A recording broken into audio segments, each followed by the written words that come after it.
Kerr. You're an inspiration to us all. Clip that bit up. Well, you are. That's my ringtone. My political ambitions those days are gone, I can tell you. She's only teasing. Go on. He's probably going to want to lay down now. I'll give him 2 minutes to have one. Let's respectfully disagree. That's what we like. Absolutely. On Jubes and Kerr. Come and join us. GB News, the People's Channel. Michelle Dewberry, weekday evenings at 6 o'clock. Monday to Thursday on GB News, it's Bev Turner Today from 10 a.m. We're going to be here for you, our GB News family, to keep you up to date, but also make you smile. The guy went from puberty to adultery. And I can't wait to bring a few of my own opinions. I have no time for cultural totalitarianism. We'll engage in passionate, but always polite debate, with your thoughts and opinions at the centre of it all. Only on GB News, the People's Channel, Britain's news channel.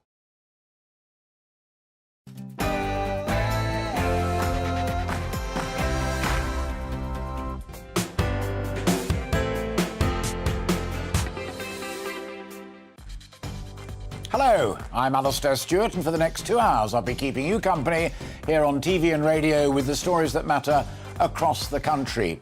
So the Tories need to resolve where they stand on economic policy, on growth, on taxation, on deregulation, and we will be debating that, prompted slightly by a remarkable essay that Liz Truss, the former Prime Minister, has written in the Sunday Telegraph. But as I was just saying to my friend Michael Portillo, I think in some respects more importantly, and I do really recommend it if you're interested in economics and in politics, their leader column today says Liz Truss has started a crucial Tory debate. Well, we'll have some of that here with top people from the party, all friends of mine, and from various parts of the party across the country. But first, let's bring you right up to date with all of the day's news. And here is Tatiana.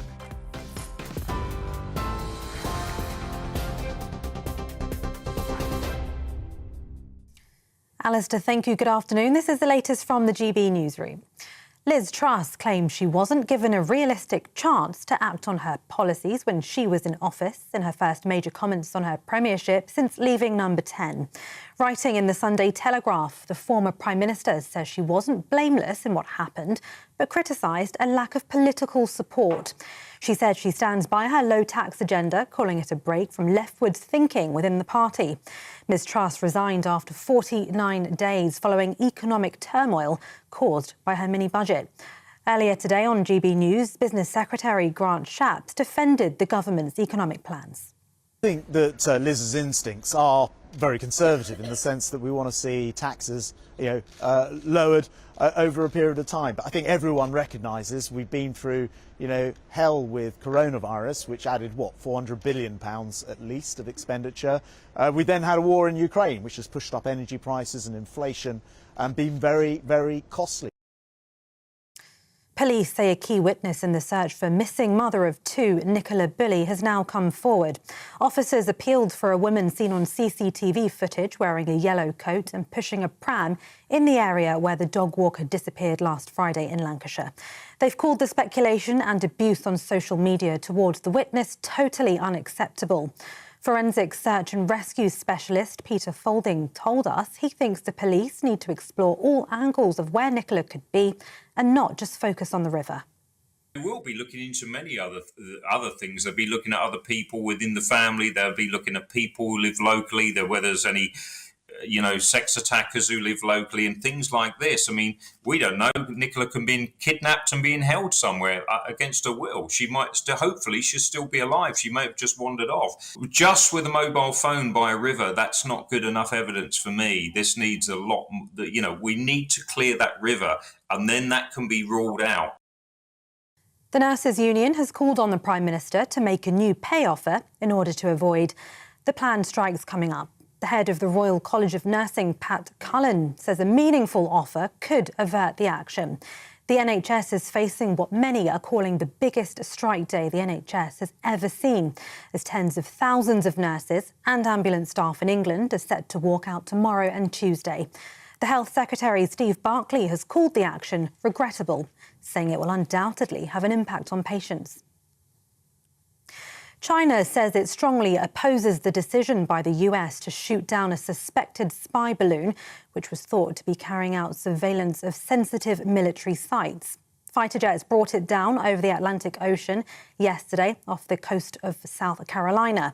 Earlier, 3 airports were closed and airspace restricted in the southeast of the country after President Joe Biden vowed to take care of it. China, though, maintains it was a weather airship which had blown off course. A series of missile strikes by Russia have seriously damaged a university and a residential building in the central Kharkiv. The blast on the Ukrainian city also injured at least 3 people. However, British defence analysts say Moscow has made small advances in its attempt to encircle the city of Bakhmut, which has been the focus of Russian forces for weeks. It follows Ukraine's president saying the situation on the front lines in the east was getting tougher, with Russia adding more and more troops into battle. Pakistan's former President General Pervez Musharraf has died at the age of 79 following a prolonged illness. He died in hospital in Dubai, having been in a self-imposed exile since 2008. Musharraf, who seized power in a coup in 1999, oversaw rapid economic growth in the country. He survived several assassination attempts, including from Al-Qaeda and other militant Islamist groups. This is GB News. We'll bring you more news as it happens. Now it's back to Alastair, Stewart and friends.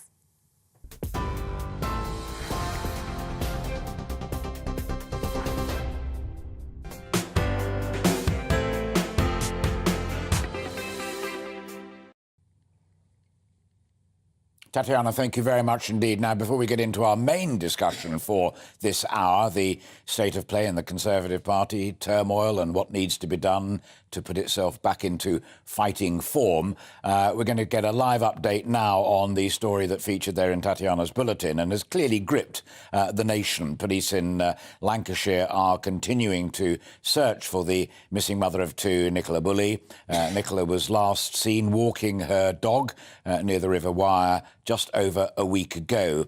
Now, at the moment, the police believe that she has fallen into the river, but her friends and family have questioned this theory. And as you just heard in that news bulletin, a growing number of former police voices have also looked closely and critically at the progress this investigation is making and what they see as some perhaps errors of judgments that have been made in that investigation so far. We are unaware of any evidence that they have to support the theory that Nicola fell into the river. And certainly earlier on the programme, we had an expert of underwater surveillance saying equipment that might perhaps be able to resolve it hasn't even been asked for or used. So let's join once again, as we did yesterday, our national reporter, Theo Chikomba, who is at the scene for us now. What's the latest? I gather there's a positive development, Theo, as well. Yes, it's 10 days on since the disappearance of the mother of 2, Nicola Bulley, here in St Michael's on Wyre in Lancashire. Over the last 10 days or so, there have been search teams in and around the village. Many people here in the community getting involved alongside some of the family and friends. Today, the search is still ongoing. People are travelling from different parts of the county to come and also look and support those who are here. Yesterday, there was an appeal for a woman who was walking along this road where I am now, which is only a few hundred yards from the lane which the police believe Nicola walked while she was walking her dog, and they saw her here on CCTV, and she has since come forward and is assisting the police as part of their investigation. The police are saying they are speaking to anybody who does have information, and this will be part of what they do over the next few weeks. But there has been some highlighted issues in terms of abuse, which has been seen on social media, and people commenting, and police are saying please do refrain from doing so, as they just want to ensure that they are speaking to people who may have some vital information. As of what's happening today, the police are still here searching alongside the riverbank, and there are many people involved in this. So we don't know how long this is going to continue, but the police are saying they'll be here until they find some critical answers. Theo, thank you very much indeed. GB News national reporter Theo Chikomba there in Lancashire. And if there are any developments, as he alluded to there, we will go straight back up to him of course. But first, let's get on with our main discussion for this hour. Just how much trouble are the Conservative Party in, not just as a government, but also as a political party? The Tory party's standing in the voting attention opinion polls has been dire for what for them is a deeply troubling and long period of time. But it was in the post-Boris Johnson phase that fundamental policy divisions were really underlined and came to the fore. And recently, former leader William Hague used his Times column and then a speech he was invited to give to the cabinet at Chequers to suggest that if they could pull together, they could both recover their political fortunes and even contemplate a further victory. Well, today the heroine of the tax-cutting group within the Conservative Party, Liz Truss, former Prime Minister, writes her own piece in the Sunday Telegraph, giving her version of events of what it was like to be a Prime Minister who, and as she says, wasn't even given a chance to have a go at the budget that she wanted to do. And she talks about the Treasury being opposed to growth and the party having lost its way on growth and taxation and all of the rest of it. There's limited criticisms aimed at Rishi Sunak and Jeremy Hunt's unwillingness to think again on taxation, but she is on the record as saying she thinks taxing businesses, higher rates of corporation tax, are profoundly wrong and would further limit growth. That was the subject of much of our conversation yesterday. So it would appear no sign there of pulling together, but that is partly because these are essential questions for the Conservative parties. Many, like Liz Truss, believe that the party isn't seen to stand anymore for lower taxation or indeed for growth. It stands for nothing, some are concerned.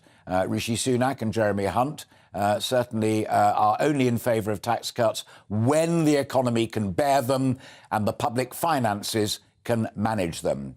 Well, meanwhile, Labour is, of course, being seen by many of you as now being trustworthy on the economy. That is not my judgment. It is your judgment in many recent opinion polls. It's difficult to overestimate how bad the Conservative Party's prospects are as things stand at the moment. The largest number of sitting Tory MPs that most of us can ever remember have already said that they will not be running again come the general election, whenever that may or may not be. Backbenchers also are repeatedly being told, it says, by the whips that if they don't support whatever is in that spring budget from Jeremy Hunt, then they will lose the party whip. Well, that's not really a surprising threat, given that the budget is one of the most important votes that any party has to try and get through on behalf of its government. But it has made it very, very clear that the concerns also grow within the party of what Rishi Sunak and Jeremy Hunt have in mind. And that's why the Sunday Telegraph says, let's have it out in the open and let's have that public debate now and try to resolve the differences. There are other fringe issues as well. Allegations of serial bullying against Mr. Sunak's close friend and ally, Dominic Raab, persist in the newspapers today. They aren't going away. Senior figures are saying he should step aside and that would clear the space perhaps for the resolution of one of the issues that's niggling at the government. So it is all about leadership, perhaps, judgment, and much more besides. And I think it is essentially about what a Tory is nowadays on tax, the economy, and indeed on growth. Many grassroots Conservatives liked what Liz Truss had to offer in that budget that never happened or never succeeded or got off the ground in reality. In anticipation of that, most Tory MPs didn't, and we now know that in retrospection and in history. We are speaking to one of those in just a moment. So how does the party accommodate both what Mr. Sunak stands for and believes in and what Liz Truss thinks is the only way back for the Conservative Party? Thatcher never reconciled but what ultimately never was reconciled with by the party, and ultimately, of course, they dumped her. Well, today I'm talking to folk who really do know just how much trouble the party is in, and if William Hague is deluding himself in saying that if the party can pull together, find something upon which to pull together, then they are back in with a chance and back in the fight. Is it recoverable, or is the divide on economic philosophy, however that debate the Sunday Telegraph calls for is resolved, simply too wide? Apart from my excellent guests, who you'll be hearing from in just a moment, we really, all of us, would like to hear what you think as well. Be you a Conservative supporter, Conservative member or not. Email me your thoughts at gbviews@gbnews.uk or do it via any of our social media outlets. Well, joining me live here in the studio, I'm delighted to say, is an old friend of mine, Joanne Nadler, political commentator, author and public affairs practitioner. Also, Don Williams, who's been on the programme several times before. Don's the chairman of the Hampstead and Kilburn Conservatives, and also here, one of my oldest friends in politics, the Conservative Member of Parliament for Ashford, and, of course, former Minister in the Cabinet Office and Deputy Prime Minister, Damien Green. Thanks very much indeed to all of you. What did you make of Liz Truss's essay, first of all? We'll come to the leader in the Telegraph in just a moment. Well, I think for anybody who is prepared to read all of it, it comes across as a reasonably balanced explanation of certainly what she feels happened to her. But I think that your introduction was very generous in describing her as a heroine for people in favour of tax cuts, because in many ways, I think she's undermined the case for tax cuts through having been so politically inept in her short period as Prime Minister. So there's a lot of self-justification in the article, but not unreasonably so, as I say, when you read the whole thing and you see the context. And there's no doubt that she had some extremely important and vital ideas. But politics isn't only about tax cutting, and it's also not only about having some good ideas. You have to have the personality. You have to. It's an art rather than a science. And she just wasn't sufficiently artistic, I guess. But it's also, it wasn't only tax cuts. As I said in that introduction, the issues of whether your average Conservative MP, if such a thing exists, is still committed to deregulation, still committed to free markets, or whether all Conservatives, whatever makes them tick, are up against a Treasury orthodoxy which Liz Truss says is averse to growth. Well, I do think that many people in the Conservative Party and I would agree with a great deal of her analysis on that. But we'd also have to ask, how did we get to this position? And one of the things that she acknowledges now, but I think not going back far enough, is the extent to which the arguments for free markets simply has not been made by the Conservative Party. The Conservative Party, she talks about how it triangulated over the last 10 years or so with Labour, but this has really been going on for the last 30 years. The arguments for deregulation and lower taxes. Yeah, they just have one of the killer points made. in the Truss essay is that she claims a mandate for it because, and I did a hustings with her, the one up in Manchester. I remember it very, very clearly, almost word for word. She could not have been clearer about what she and Kwasi intended to do if they got to power, and she won. Yes, she said on that basis it is fundamentally wrong democratically that she was never given a fair crack at it. Yeah, but part of the artistry I'm talking about was not, for instance, coming straight in with the 45p tax cut, which she had never flagged, and which politically was considered to be, you know, very, very inept, albeit, as she quite rightly says, it was only returning us to where we'd only been not so long ago. But, you know, the dots that she's joining don't completely add up, because, you know, she was a very prominent member of the Cabinet consistently over, I mean, quite a lot longer than many of her colleagues. And yet, you know, she was all for this premature rush to net zero, for instance, which is imposing huge costs on business, huge regulation on business. So, you know, she's got some of it right, but she did not get all of it right.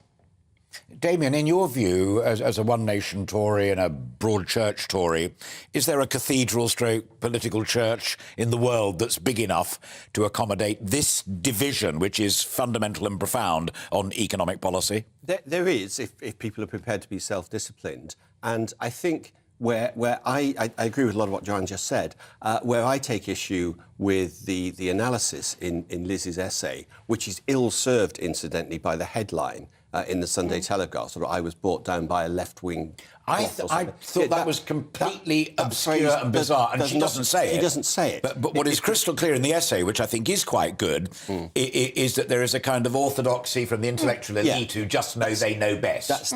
That's a fair point. But of course... I mean, we've all got memories. It was only 3 months ago.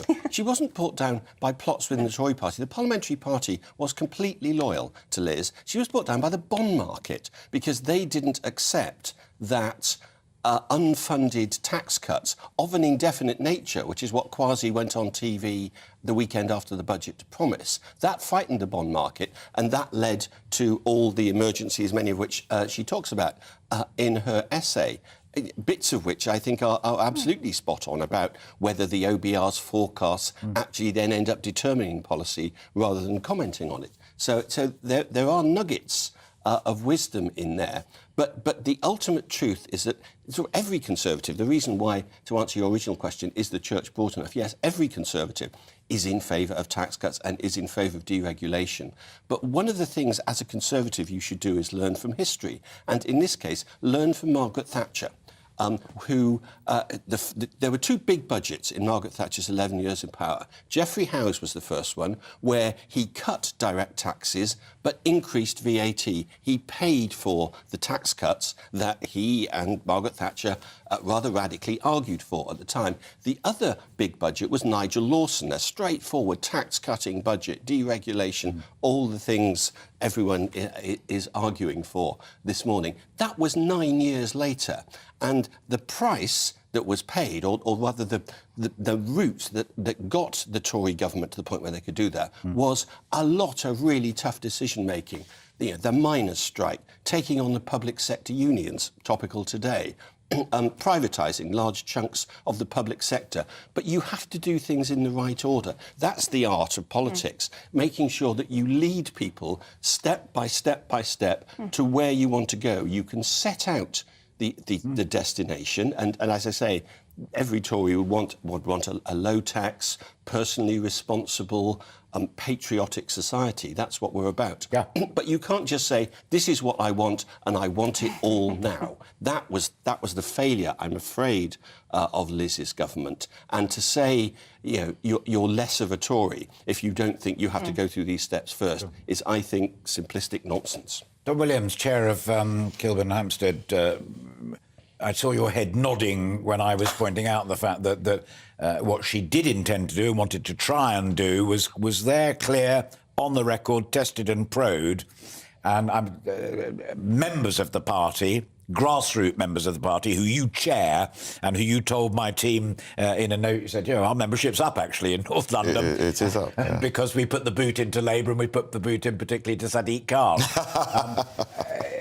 Are you still very sympathetic to her? Do you believe that there can be accommodation between both of those stances? As Damien said, everybody in the party wants to reduce taxation, but only when the time is right and only when the economy can afford it. Well, we had a policy forum meeting on it.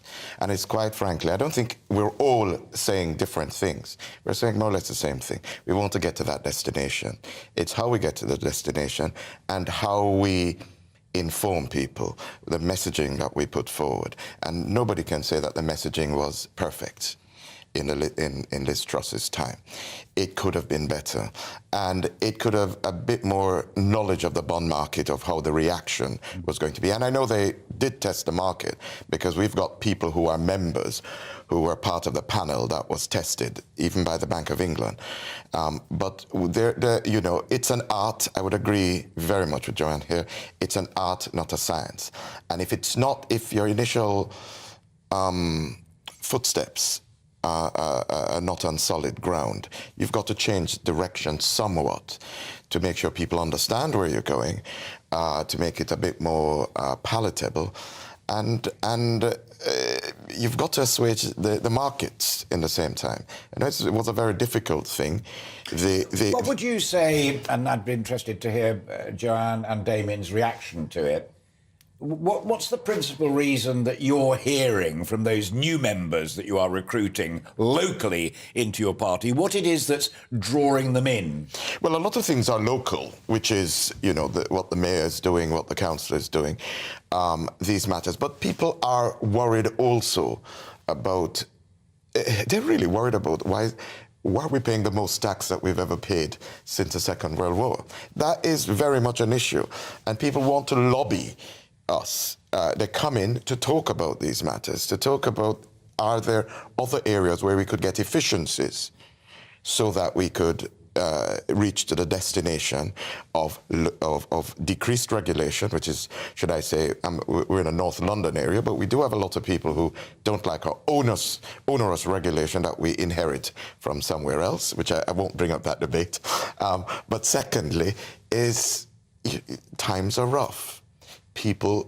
Taxes is one way of making sure that people don't overpay and be able to cope with what's going on. So people are talking about that tremendously. Of course, they know there is a path to get there. The content of what Don said, they're absolutely fascinating from my perspective as an observer, but you're a strategist as well and a commentator.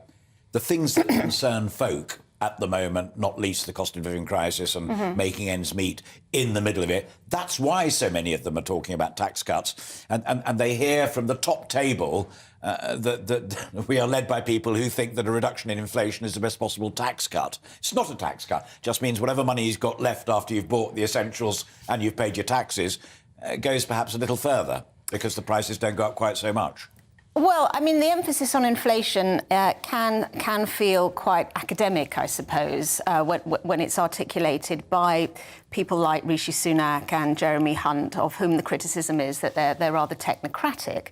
But of course, it is essential. It is absolutely essential, as Damien said, to establishing the solid foundations on which you then can move to tax cuts. And I've no doubt that the party should be moving to tax cuts. And I think, you know, the most positive thing in a practical sense that one can say about Liz Truss's intervention at this point is that she is trying to make the case ahead of the budget for, I think, where she was, you know, on very strong ground, which is particularly on the corporation tax that she wanted to bring, the tax cut rather, that she wanted to bring in, planning reforms. I mean, all of those things, I think, are essential and have been rather sidelined by the current government.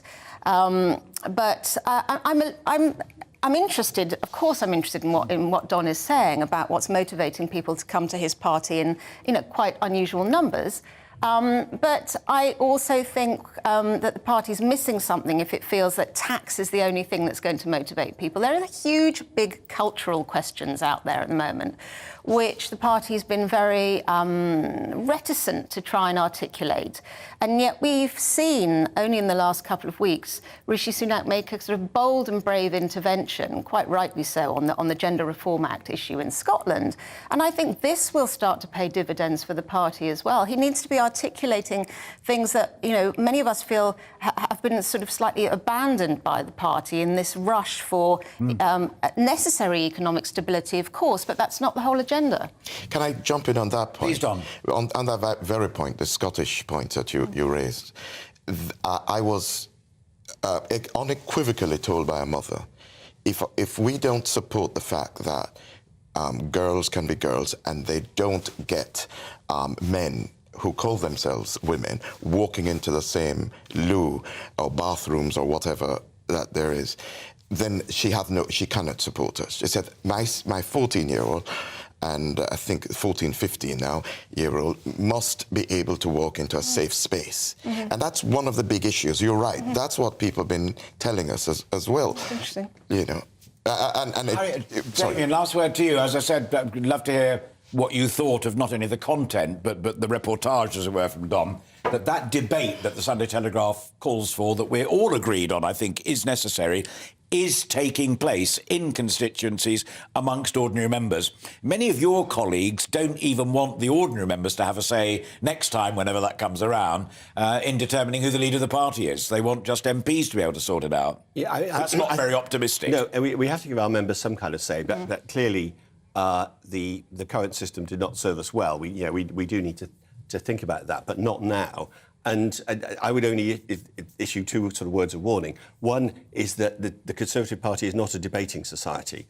It's actually a political party that seeks power. And so we've got to be more than a debating society. And secondly, much as obviously I love the members of my association, and some of them genuinely are some of my closest friends in the world. But nevertheless, we need to look not just at them, but at people who might vote Conservative. Yes. We are looking at millions and millions of people, not a couple of 100,000. Let's hope we can all vote. Thank you all very much indeed for being here and for your contributions. And folk at home watching and listening, thank you for doing so. Agree or disagree with Don, Joanne, Damien, or give us your own views, because we genuinely would love to hear them, and we will share them back. For the time being, Damien Green, MP, local party chairman Don Williams, and my good friend Joanne Nadler, commentator and authoress and strategist. Thank you all very much indeed. Good to see you all, and thanks for coming in to the studio rather than joining us on a link. We've plenty more coming up after this break. We have been discussing, of course, Liz Truss's broadside against the government's economic policy and the need for a profound and fundamental debate about what the Tories stand for on these important matters. What do you think? Do let us know. Email us at gbviews@gbnews.uk or go onto social media, and we'll share the best when we get back. More on that after this break.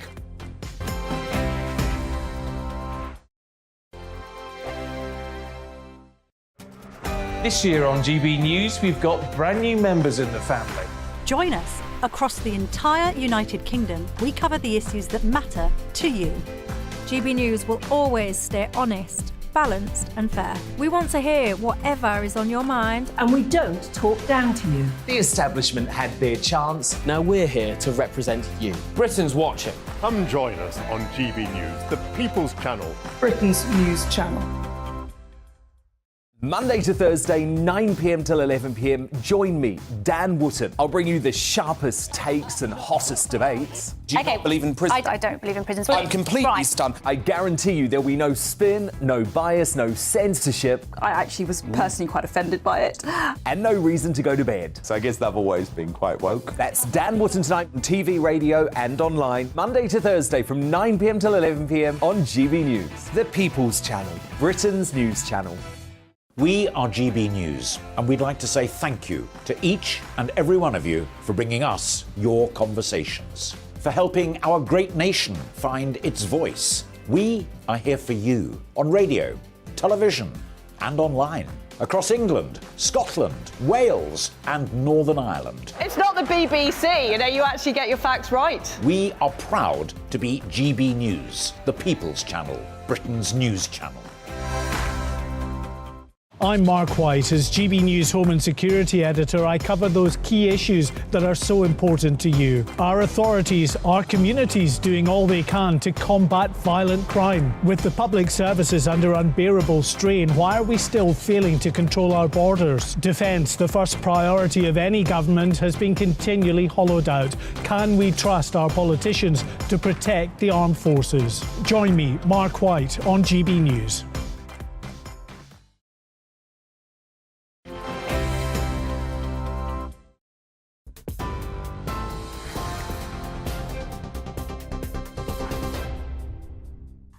Good afternoon, it's 1:32. I'm Tatiana Sanchez in the GB newsroom. Liz Truss claims she wasn't given a realistic chance to act on her policies when she was in office in her first major comments on her premiership since leaving Number 10. Writing in the Sunday Telegraph, the former Prime Minister says she wasn't blameless in what happened, but criticised a lack of political support. Ms Truss resigned after 49 days following economic turmoil caused by her mini-budget. Earlier today, Business Secretary Grant Shapps told GB News that he defended the government's economic plans. I think that Liz's instincts are very conservative in the sense that we want to see taxes, lowered over a period of time. But I think everyone recognises we've been through, hell with coronavirus, which added, £400 billion at least of expenditure. We then had a war in Ukraine, which has pushed up energy prices and inflation and been very, very costly. Police say a key witness in the search for missing mother of two, Nicola Bulley, has come forward.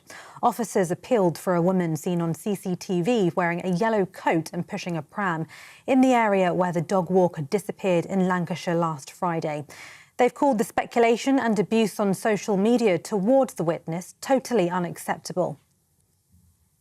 The Nurses' Union has called on the Prime Minister to make a new pay offer in order to avoid next week's planned strikes. The head of the Royal College of Nursing, Pat Cullen, says a meaningful offer could avert the action. The NHS is facing what many are calling the biggest strike day the NHS has ever seen, as tens of thousands of nurses and ambulance staff in England are set to walk out tomorrow and Tuesday. The Health Secretary, Steve Barclay, has called the action regrettable, saying it will undoubtedly have an impact on patients. A series of missile strikes by Russia on Ukraine have injured at least 3 people and seriously damaged university and residential buildings in central Kharkiv. However, British defence analysts say Moscow has made small advances in its attempt to encircle the city of Bakhmut, which has been the focus of Russian forces for weeks. It follows Ukraine's president saying the situation in the east was getting tougher, with Russia adding more troops into battle. TV, online and DAB Plus radio. You're with GB News. Now it's back to Alastair.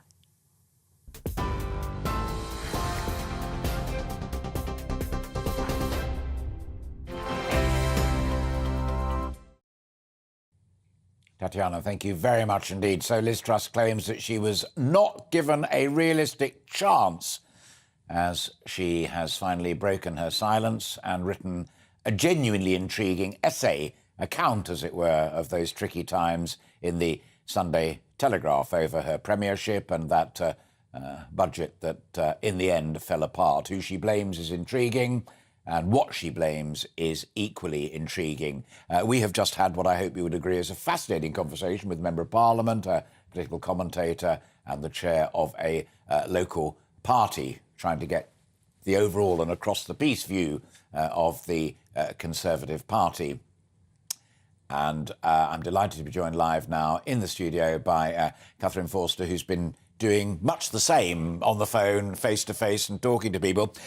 I was genuinely intrigued because I've known Damien Green for a long time and I really rate him and I really trust him, that he thinks that the debate that the Sunday Telegraph calls for can be conducted and will discover more common ground than differences on growth, the economy and the rest of it. Well, certainly, who wouldn't want growth? And something that Liz Truss has done is brought that discussion to the fore, because let's face it... One of the most extraordinary things is Liz saying that there is almost a pathological paranoia about going for growth within the Treasury, for goodness sakes. Well, I mean, certainly since the financial crisis, we've had real wages hardly rising. Productivity has been absolutely terrible, and it hasn't really been very much discussed, has it? So certainly there is a need for growth. Who in their right mind wouldn't want to go for growth? The question is how you do that. And of course, Grant Shapps is saying we do want to lower taxes. We're Conservatives. I mean, by their nature, you expect Conservatives to be for reducing taxes, reducing the size of the state. But the government's stressing that at the moment, because of COVID, you know, there has to be a wait. Boss man in Theresa May's day, repeating again that she was just completely wrong and she screwed it up. Sure. Well, certainly, I mean, she's admitting herself, isn't she, that the communication wasn't great. But of course, you do have to bring people with you. And she didn't really make much attempt to do that. She came along saying she was going to be a disruptor. She didn't care about being unpopular and saying not very nice things about the Bank of England, about the Office for Budget Responsibility, about the establishment, sacking Tom Scholar, the Permanent Secretary of the Treasury. So she didn't try to sort of bring friends with her. And then Kwasi Kwarteng's attitude that this is only just the start, and really the markets were really spooked. And then we saw what happened from there. What do you think the Prime Minister and Downing Street establishment will make of Liz's intervention? Because a little bit of the cynic in me says, well, hey, it's actually not a very unwelcome distraction. It's quite a good thing from all of the difficulties that he's currently having and still having with Dominic Raab, his deputy, his very close friend, campaign supporter, all the rest of it. What's the Downing Street and the Rishi Sunak take? Well, Sure, it's a distraction from talking about Dominic Raab, but the government wants to be talking about the 5 priorities. The government wants to be talking about their plans to deal with small boats, about their plans to possibly pull out of the European Convention of Human Rights. So I actually think this is deeply unhelpful for them. And what it's doing, again, is focusing attention on divisions within the Conservative Party. They're 20% behind in the polls. They've had a couple of get-togethers recently. People like William Hague, like Isaac Levido have said you do have, admittedly, a very, very narrow path to victory. It's very narrow, but if you want to have any hope of winning the election, as well as delivering on these pledges, you've got to be united. You've got to get behind Rishi Sunak. You've got to stop fighting. Can I throw you a curveball? Because the thought that crossed my mind when I read the Sunday Times, I was so looking forward to reading the Sunday Telegraph, I must confess that went first. But the front page of the Sunday Times suggesting that Rishi is going to reinvigorate his efforts to get the United Kingdom out of the European Convention on Human Rights, exactly because of boat people, as you said there, and as Don was just saying on the economy, one of the key standout issues that ordinary members of this party are gravely concerned about. Yes, there's been criticism, hasn't it, of Rishi Sunak being too nice, and it seems now that the gloves are beginning to come off because he realises that the number of people crossing the channel in small boats is a massive concern. People are very angry about it. Brexit, one of the pledges was control of our borders. We clearly don't have that. And the government are bringing forward legislation this month. But in a word, Catherine, massively, potentially divisive for the Conservative Party as well, between the nasty party and the nice party and the rest of it. Hugely, but they are prepared to go there. And if it comes to it, they could put it as part of their manifesto, and that would give them a dividing line with Labour. OK, if you're going to block us again from dealing with this issue in Europe, then we will pull out. And there you have a clear dividing line going into the next election. Looking forward to one of our other big conversations later on this afternoon, which is what was Brexit all about, and Camilla Tominey's brilliant poll that shows that most of you feel worse off as a direct result of it, a bit disappointed, but wouldn't want to revisit it because you still think on balance it was the right thing to do. As ever, a pleasure. Catherine, thank you very much indeed for finding time for me and us in your busy day. That's Catherine Forster, GB News political correspondent. And you indeed are watching and listening to Alastair Stewart and friends, with plenty more still to come this afternoon, including reports that a new wave of bird flu is heading for the United Kingdom. So how serious might that be? And should we be increasingly worried? Well, we'll be discussing that right next, so do stay with us.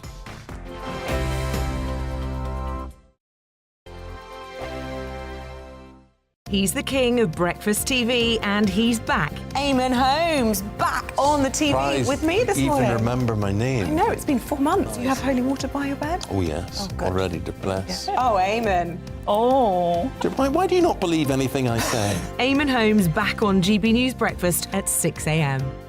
Here on GB News Live, we'll be keeping you in the picture, finding out what's happening across the country and finding out why it matters to you. We'll have the facts fast with our team of reporters and specialist correspondents. Wherever it's happening, we'll be there from 12 noon on TV, radio and online. GB News, the People's Channel, Britain's news channel. I'm Michael Portillo. Join me on GB News on a Sunday morning for topical discussion, debate, arts and culture, and sometimes even ethical dilemmas. I don't always agree with you, Michael. Michael Portillo, Sundays on GB News, the People's Channel, Britain's news channel. Hello, I'm Michelle Dewberry, and you can join me every weekday 6 till 7 on Jubes and Kerr. You're an inspiration to us all. Clip that bit up. Well, you are. That's my ringtone. My political ambitions those days are gone, I can tell you. She's only teasing. Go on. He's probably going to want to lay down now. I'll give him 2 minutes to have one. Let's respectfully disagree. That's what we like on Jubes and Kerr. Come and join us. GB News, the People's Channel. Michelle Dewberry, weekday evenings at 6 o'clock. Monday to Thursday on GB News, it's Bev Turner Today from 10 a.m. We're going to be here for you, our GB News family, to keep you up to date, but also make you smile. The guy went from puberty to adultery. And I can't wait to bring a few of my own opinions. I have no time for cultural totalitarianism. We'll engage in passionate, but always polite debate, with your thoughts and opinions at the centre of it all. Only on GB News, the People's Channel, Britain's news channel.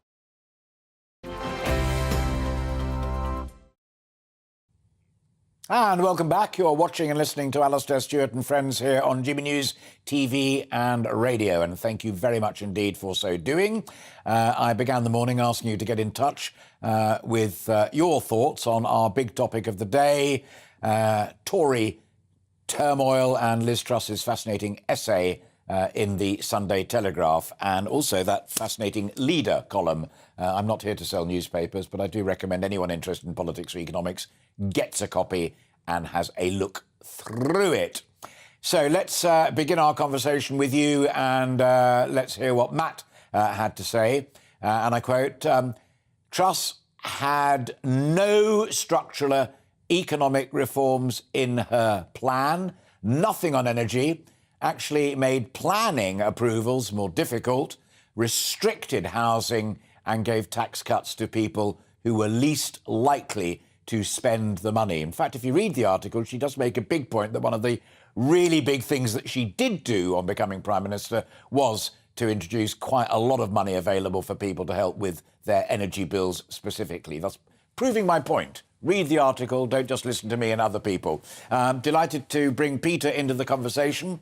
Peter says, sadly, it will take a defeat and 5 years of Labour government to produce a fitter Tory party with sensible policies. There you go. Scott says, everything mentioned exists apart from low taxes.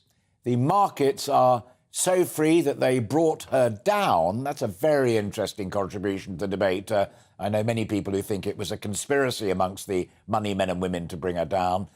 So there we are. That comes not from me, but from one of our viewers and listeners.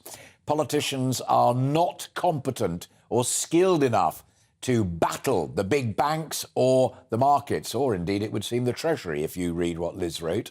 Michael says, Liz Truss, get her back. Well, I think it's the Daily Mail that says that her group of friends are seriously considered trying to make her the leader of the opposition if indeed Labour were to win the next general election and there was a change at the top again. So there we are. Thank you all so much for those comments and for the others that I know from my team outside are coming in, and we will find time later on in the programme to share a few more back with you. Thank you very much indeed.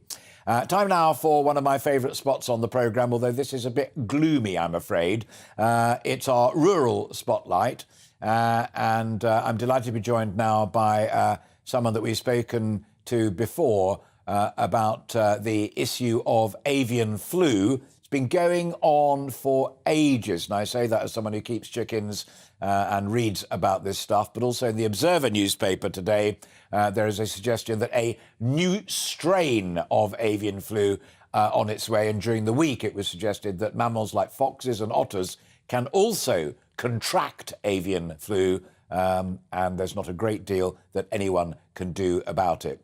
And I'm delighted to welcome back the gentleman to whom I was referring, and there he is, Andrew Jorrett, chairman of the British Egg Industry Council. I'm guessing that the situation is still pretty grim, because I read a comment from you and your colleagues during the week that there is a growing incidence of people hoarding eggs, and that is really not helpful for the industry. Yes, there has been a problem on egg supply. As we discussed previously, it was primarily driven by poor returns, but I'm pleased to say those are starting to come through now, and producers are starting to see more money. But the secondary influence has been the losses of birds due to bird flu. And I wouldn't say that there's an increase in the number of birds being lost, but there is, unfortunately, a steady trickle of cases still happening. There's an awful lot of people I've spoken to, not least one or two on my team here at GB News, who, like us, love free-range eggs. And if they go to their local supplier, unless it's a farmer's market, or go to a supermarket, increasingly difficult to get hold of. Yes, there is still an adequate availability. There was certainly some stockpiling when the first pictures came through of empty shelves and so on, but I think that's now sort of settled back. But there are many stores now which are rationing the eggs, so you can't go in and get 2 dozen, say, if you want. You'll be limited to maybe a half dozen pack or something like that.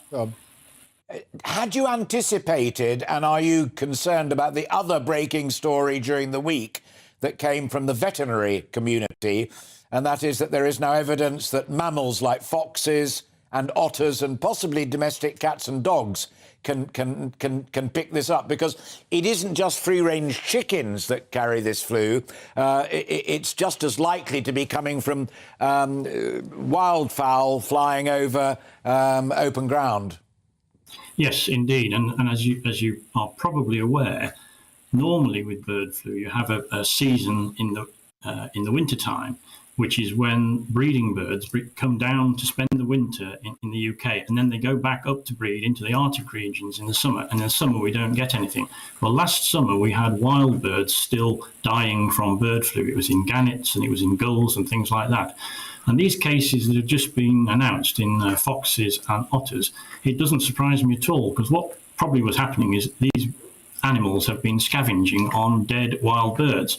Commercial birds that get bird flu, the carcasses will be destroyed totally safely, so that can't happen. But of course, with the amount of wild birds that are dying with bird flu, and they'll die anywhere, and then you can't really stop a fox or an otter or another predator actually then going to eat that dead bird, and they will get a big dose of virus, and they can be affected by it.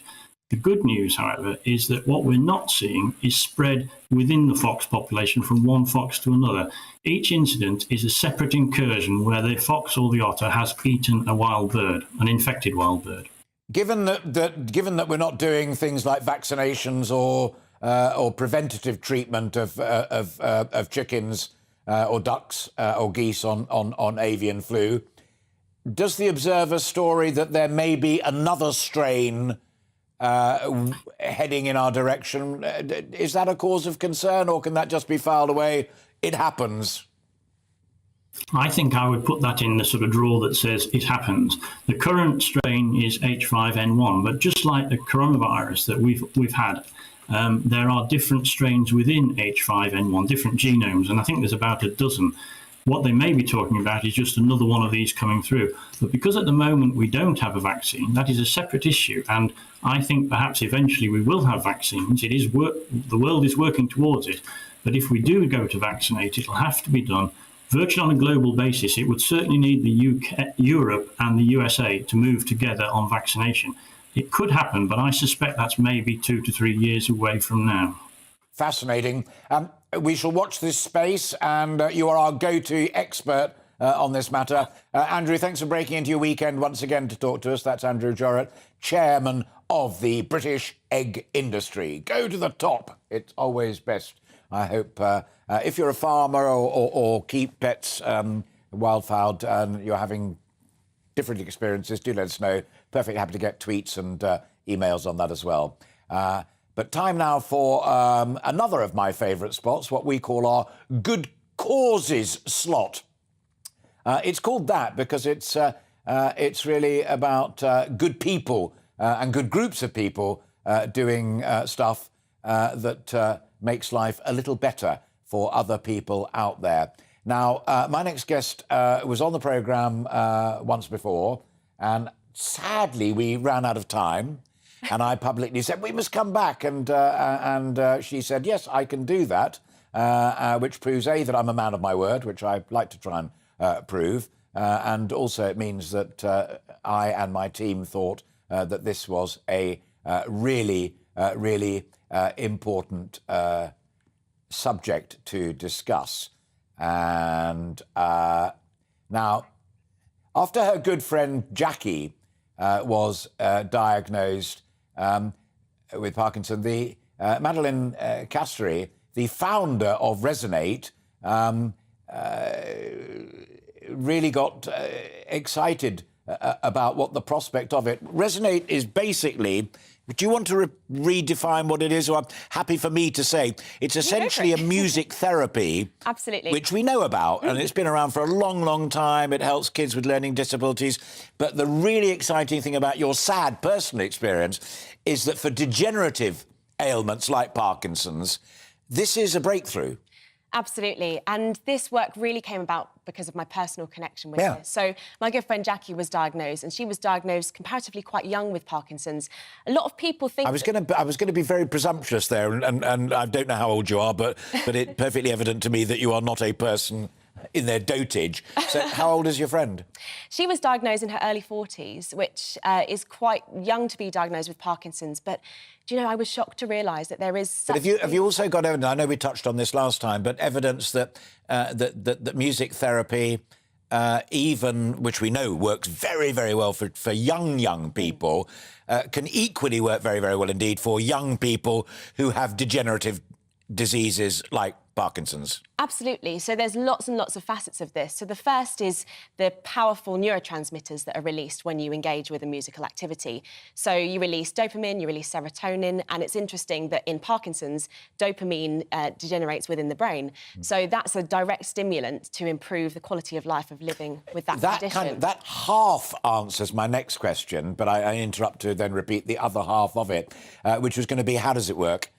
Because I know last time you were here, you were saying that there's a whole body of proper grown-up academic research that shows that it does work, and it is the impact that the music, the sound waves, the vibrations, the whole caboose has on the brain, which clearly is where so many of these problems present themselves, whether it's learning difficulties for young children or degenerative diseases for youngish people and older people. Absolutely. So there's lots of physiological benefits. So when you engage with singing, you really go back to the foundations of breathing. And the average person breathes 22,000 times a day. So a lot of people don't think about breathing. And in their day-to-day lives, we've got stressful lives, busy lives. We're up like this, our shoulders are up. And engaging with that breathing activity strengthens our abdominal muscles, strengthens the ability for us to reduce stress and feel better in ourselves.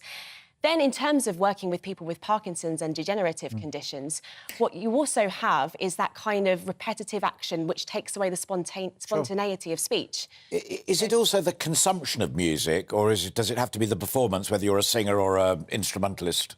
So there's actually, in the music therapy realm, there's two types. There's active and receptive music therapy. So when you're actively music making, what you're doing is seeking these, physiological benefits, the joy of creating music in a group. But what you're also getting is that really, really enhanced physical benefit that when you're talking and when you're communicating, sometimes we get that barrier with people, and sometimes... Well, it's like doing crossword puzzles. Well, absolutely. Keep this whole thing going.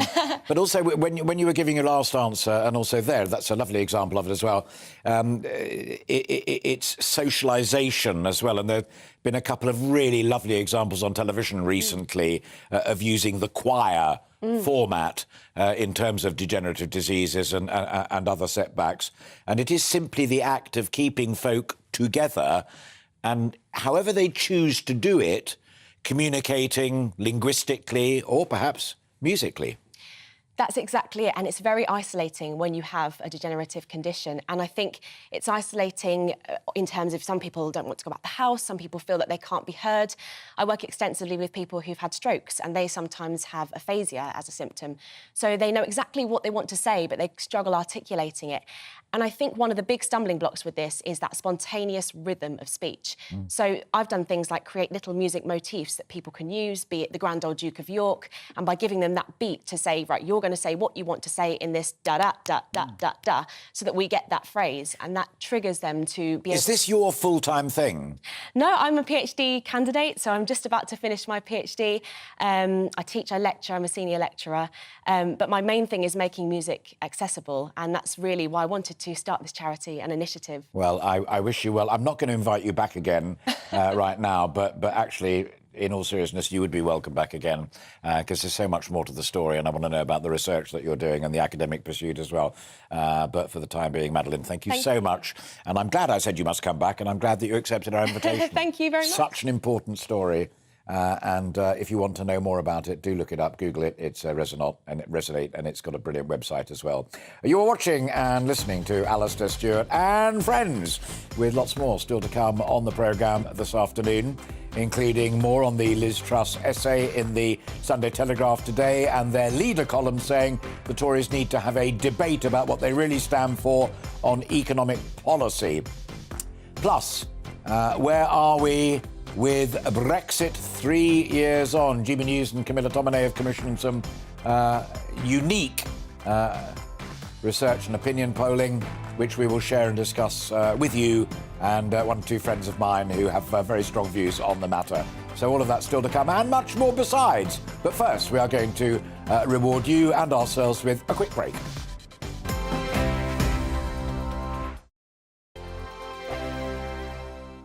I'm Simon Evans. Join me on GB News for Headliners at 11 p.m. What's the scoop? I'll be joined by two of the country's top comedians. That's right. As we take a look at tomorrow's newspapers tonight. We're going to get into trouble. If it's a big story, we'll be covering it. Spill some tea on him. There we go. But we'll also have some fun. I wouldn't stick up a bank. My father didn't love me. So anyway. Headliners every night from 11 on GB News, the People's Channel, Britain's news channel. Join me, Patrick Christie's, Monday to Friday, 3 till 6. We tackle the day's news agenda like you've never seen before. It's high tempo, high octane, the most controversial topics and the best guests. You will not be able to take your eyes and ears off it. I'm not afraid to ask the questions that you really want answered. 3 till 6 p.m, Monday to Friday on GB News, the People's Channel, Britain's news channel. Hi, Andrew Pierce here. Join me every Friday lunchtime for a proper no-nonsense debrief of the week's events. With special guests in the studio and the GB News team on the ground, I'll be getting you up to date with news, some intelligent discussion and my own sharp take. The weekend starts here with me every Friday lunchtime on GB News, the People's Channel, Britain's news channel. I'm Andrew Doyle. Join me at 7 o'clock every Sunday night for Free Speech Nation, the show where I tackle the week's biggest stories in politics and current affairs with the help of my two comedian panellists and a variety of special guests. Free Speech Nation, Sunday nights from 7 on GB News, the People's Channel, Britain's news channel. We are GB News, the People's Channel. And right across the United Kingdom. You can find us on Sky Channel 512. Virgin Media Channel 604. Freesat Channel 216. Freeview Channel 236. And YouView, channel 236. You can also take us with you on DAB Plus Radio. With the GB News app and at the website gbnews.uk. We're absolutely everywhere. Come join us on GB News, the People's Channel, Britain's news channel.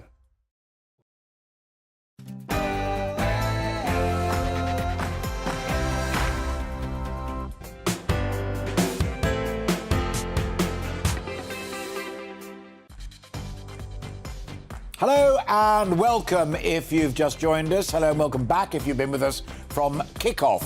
I am Alastair Stewart and we are into the final hour of our programme and I'll be keeping you company here on TV and radio with plenty more still to come, including more on Liz Truss finally speaking out on her brief period as Prime Minister and that turbulent period where she and her team tried to produce a radical budget. We'll have lots more on that and lots more comments from you. I hope very much. You've been brilliant so far, so keep them coming in. Plus, where are we with Brexit 3 years on? But first, let's bring you right up to date with all of the day's news. Here, once again, is Tatiana Sanchez.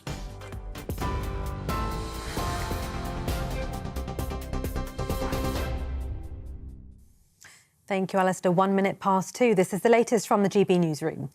Liz Truss claims she wasn't given a realistic chance to act on her policies when she was in office in her first major comments on her premiership since leaving Number 10.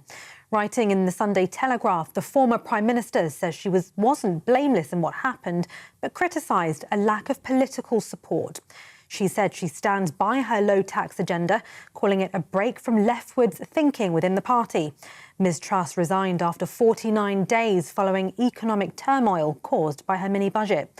Earlier on GB News, Business Secretary Grant Shapps defended the government's economic plans. I think that Liz's instincts are very conservative in the sense that we want to see taxes, lowered over a period of time. But I think everyone recognises we've been through, hell with coronavirus, which added, £400 billion at least of expenditure. We then had a war in Ukraine, which has pushed up energy prices and inflation and been very, very costly. Police say a key witness in the search for missing mother of two, Nicola Bulley, has come forward. Officers appealed for a woman seen on CCTV wearing a yellow coat and pushing a pram in the area where the dog walker disappeared in Lancashire last Friday. They've called the speculation and abuse on social media towards the witness totally unacceptable. Forensic search and rescue specialist Peter Faulding told GB News he thinks the police need to explore all angles of where Nicola could be and not just focus on the river. They will be looking into many other things. They'll be looking at other people within the family. They'll be looking at people who live locally, whether there's any sex attackers who live locally and things like this. I mean, we don't know. Nicola can be kidnapped and being held somewhere against her will. She might still, hopefully, she'll still be alive. She may have just wandered off. Just with a mobile phone by a river, that's not good enough evidence for me. This needs a lot, we need to clear that river and then that can be ruled out. The Nurses' Union has called on the Prime Minister to make a new pay offer in order to avoid the upcoming strikes. The head of the Royal College of Nursing, Pat Cullen, says a meaningful offer could avert the action. The NHS is facing what many are calling the biggest strike day the NHS has ever seen, as tens of thousands of nurses and ambulance staff in England are set to walk out tomorrow and Tuesday.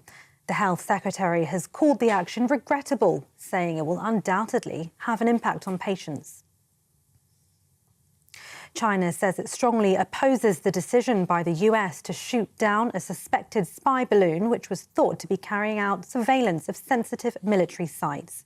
Fighter jets brought it down over the Atlantic Ocean off the coast of South Carolina yesterday. Earlier, 3 airports were closed and airspace restricted in the southeast of the country after President Joe Biden vowed to take care of it. China maintains it was a weather airship which had blown off course. A series of missile strikes by Russia have seriously damaged a university and residential building in central Kharkiv. The blast on the Ukrainian city injured at least 3 people. However, British defence analysts say Moscow has made small advances in its attempt to encircle the city of Bakhmut, which has been the focus of Russian forces for weeks.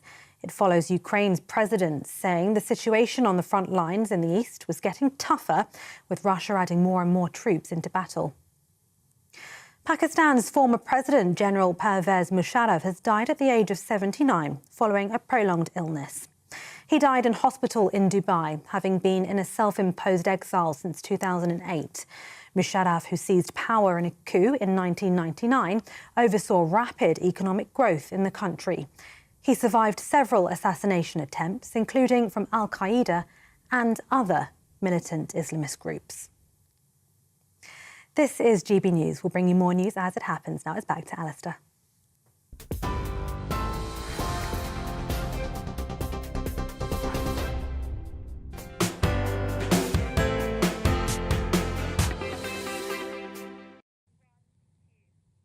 Tatiana, thank you very much indeed. As Tatiana just said, it seems just like yesterday, doesn't it? But in fact, it's 3 years since the United Kingdom narrowly voted in favour of Brexit. And as supporters said, to take back control. Boris Johnson, then Prime Minister, famously also proclaimed that Britain would rediscover the muscles that we have not used for decades. Well, 3 years after a rupture in its economic ties with Europe, the country appears to be anything but muscular. The public overwhelmingly think that the United Kingdom got a bad Brexit deal from the European Union. And to reflect on this moment in history, GB News commissioned a poll, the exclusive People's polling for Camilla Tominey today on GB News. Fascinating results, which we'll now chew over with a couple of friends and guests. It found that just 4% of the public think that the UK government got a good deal from the European Union. 54% say that the UK government got a bad deal. Now, among leavers, more than half say that the UK government got a bad deal. This rises to 68% of Remainers, and what seems irrefutable is that whatever we were once enjoying as part of the trade pact that is the European Union and used to be the EEC, it hasn't been successfully replaced. Now, many blame a lack of drive, even commitment, on the part of our governing class, many of whom, of course, were for Remain and never wanted any of it to happen anyway. As for taking back control of our borders, it has not gone well thus far. Although we now have the power legally to control movement of people, as opposed to that clause within the European Union very constitution that insists upon the free mobility across the Union of labour, that's people. We can now legally control our borders. Perhaps it's just that we're not doing a frightfully good job of it when you see the number of people crossing the Channel day in, day out in small boats. Whereas labour shortages also demonstrate that perhaps we aren't getting that side of the argument right either, not attracting the kind of people that we genuinely do want to be here, not least in the industry of agriculture, and as you'll hear a little later on in this programme, as may have heard earlier today here on GB News, in the aviation industry as well. There's also an awful lot of EU hangover legislation still on our statute book, and in one or two of the Sunday papers today, it is suggested that if the Prime Minister tries to sweep it all away, it may prompt a trade war with the European Union. So look that up if you're interested in it. Not a particularly pretty reflection on 3 years on. And my final point is that the poll also found that only 2% of the public believe that Brexit has made them better off, richer, to use the pollster's word, while 45% say it has positively made them poorer. Among all leavers, 60% say it's about the same, whereas 71% of Remainers say they are poorer when asked, if they felt that it was the right or the wrong decision to leave the European Union. Fully 49% told the People polling that it was the wrong move, while 30% said it was right. Among people who voted leave in 2016, 69% said it was the right decision. So 3 years on, where does that leave us, and how far have we really got? And are there conversations that still need to take place about it?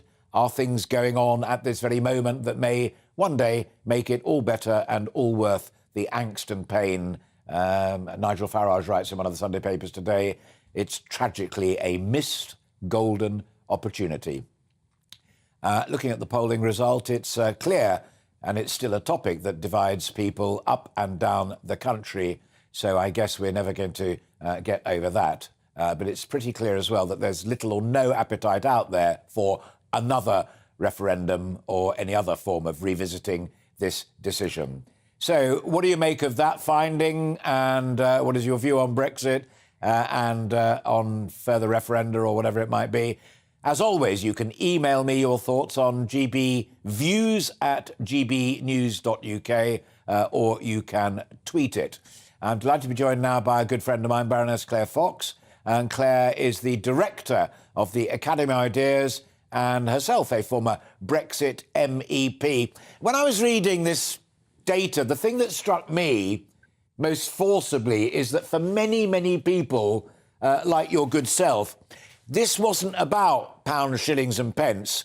This was about big political philosophy, taking back control, as the campaign put it, and enjoying our sovereign rights as an independent nation.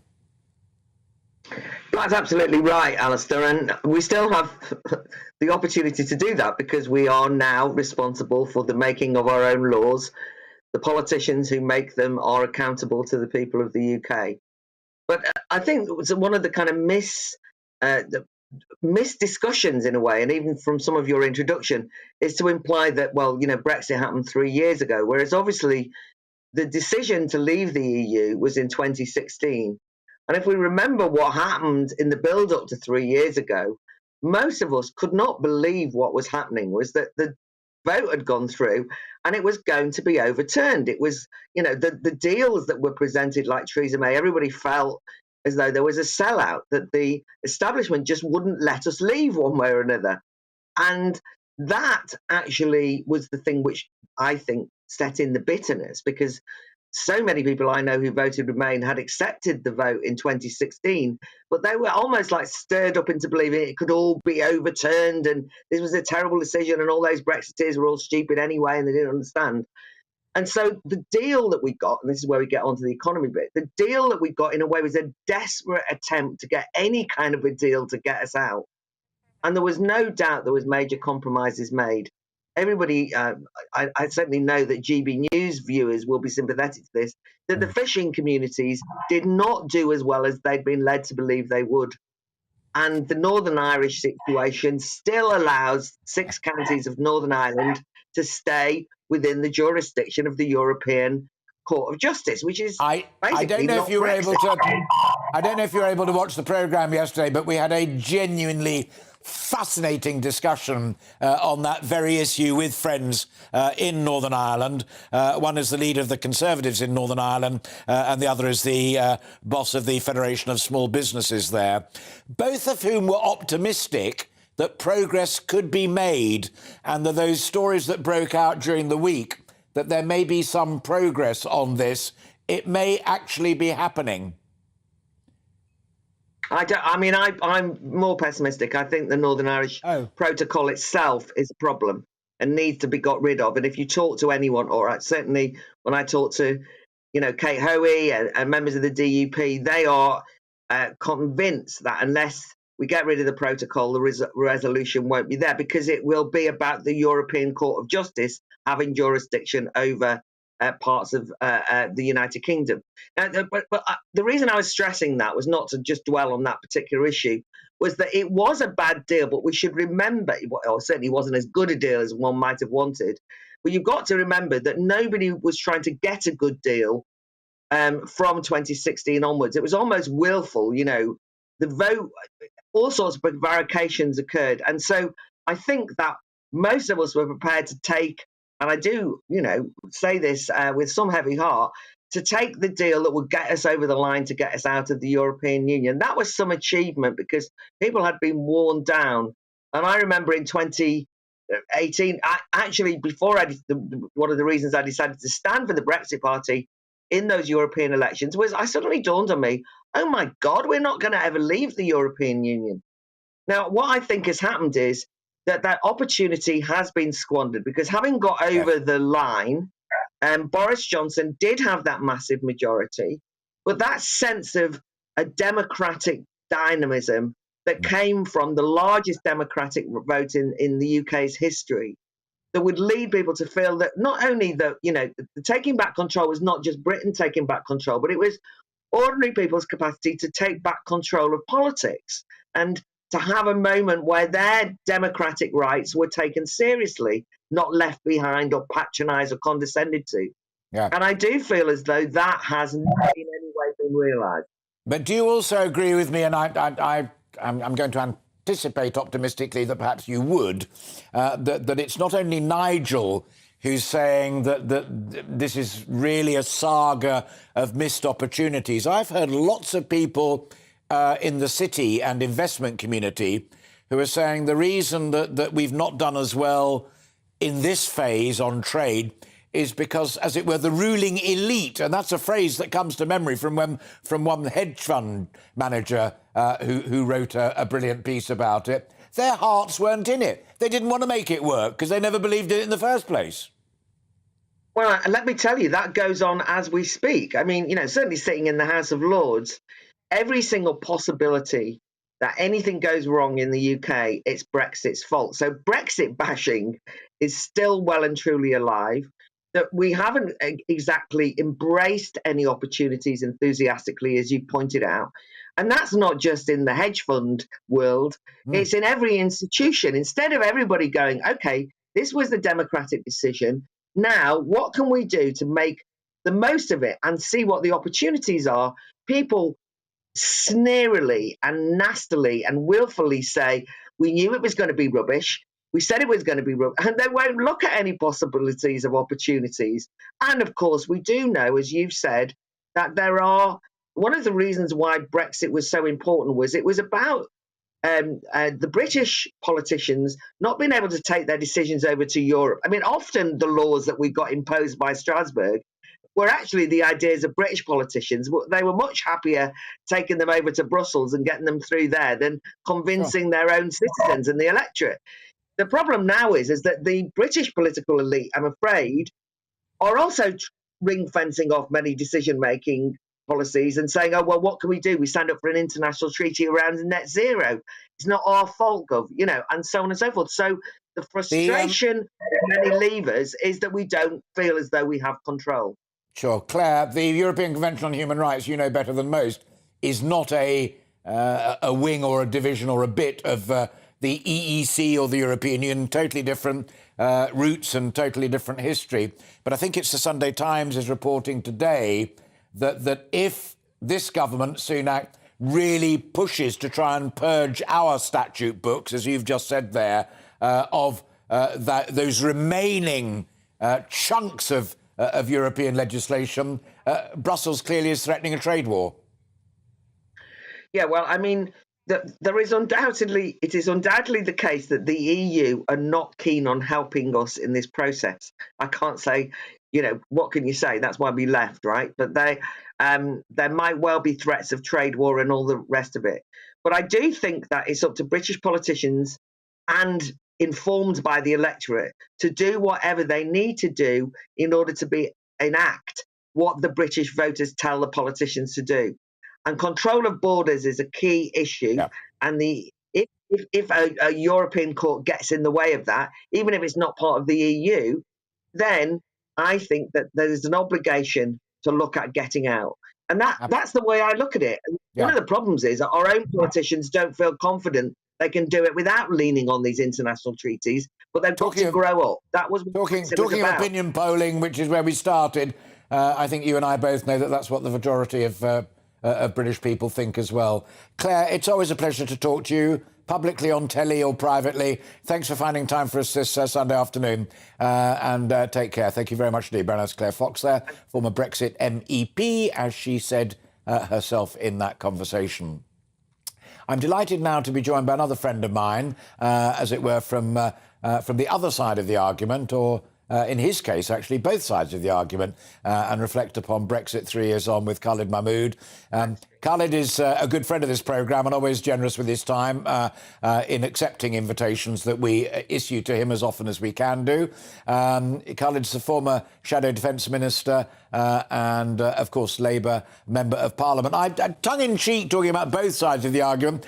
You were formerly in the Vote Leave campaign. So what was it that you saw in that set of offerings that persuaded you to say, yep, the United Kingdom's future is best outside of the European Union?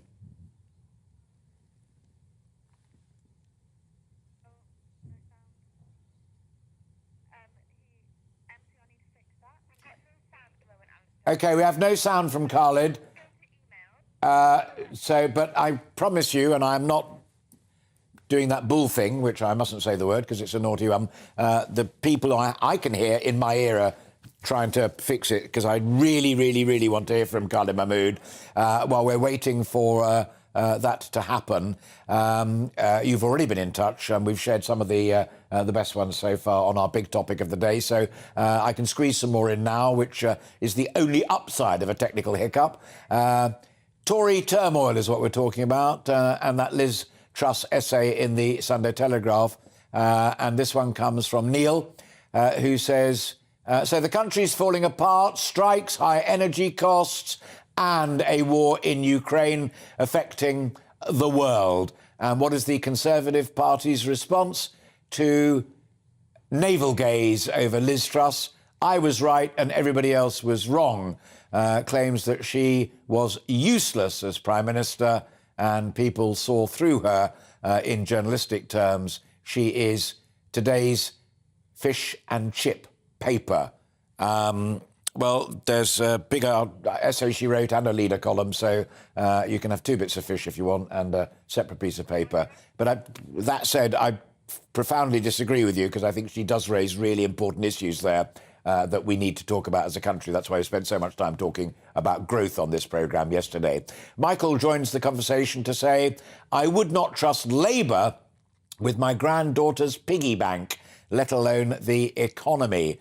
John says Liz Truss is discredited and doesn't deserve the attention that she is getting.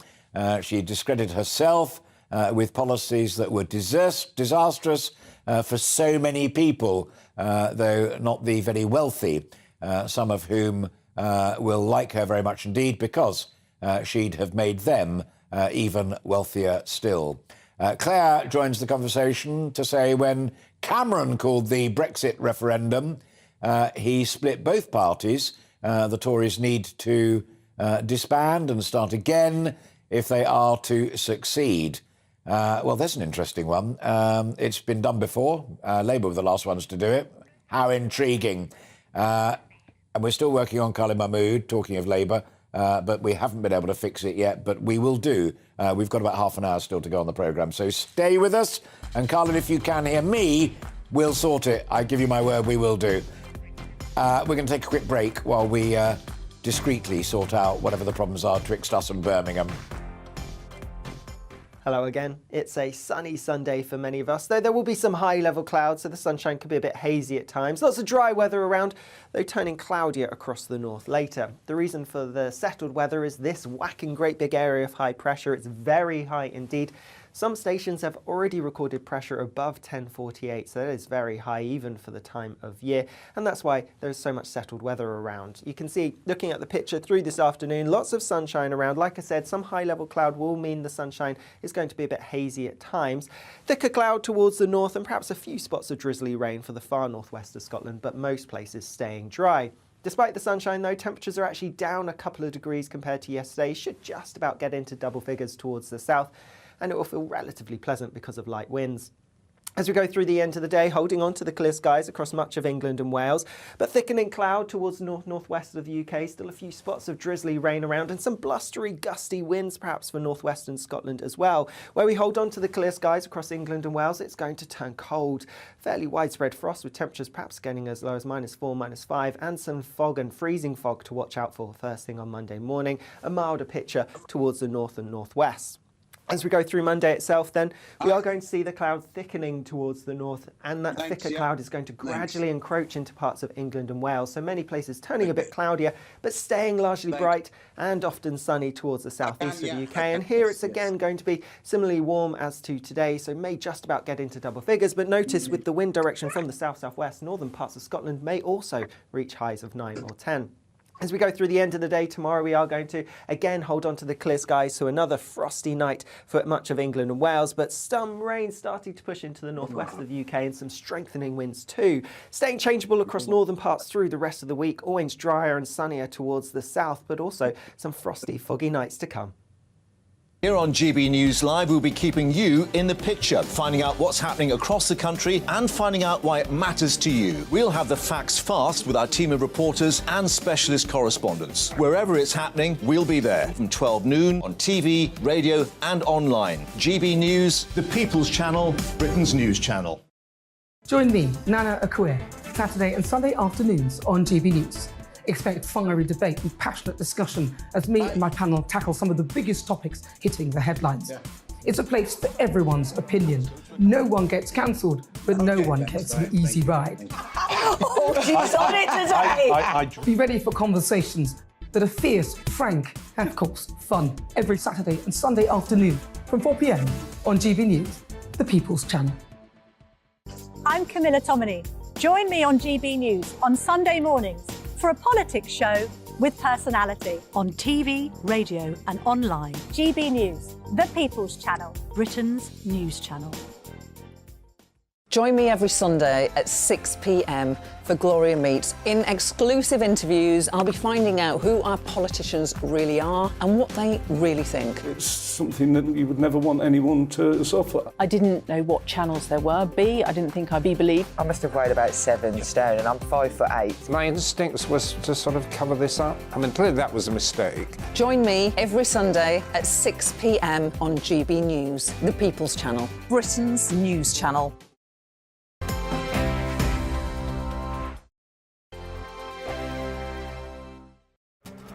This year on GB News, we've got brand new members in the family. Join us Across the entire United Kingdom, we cover the issues that matter to you.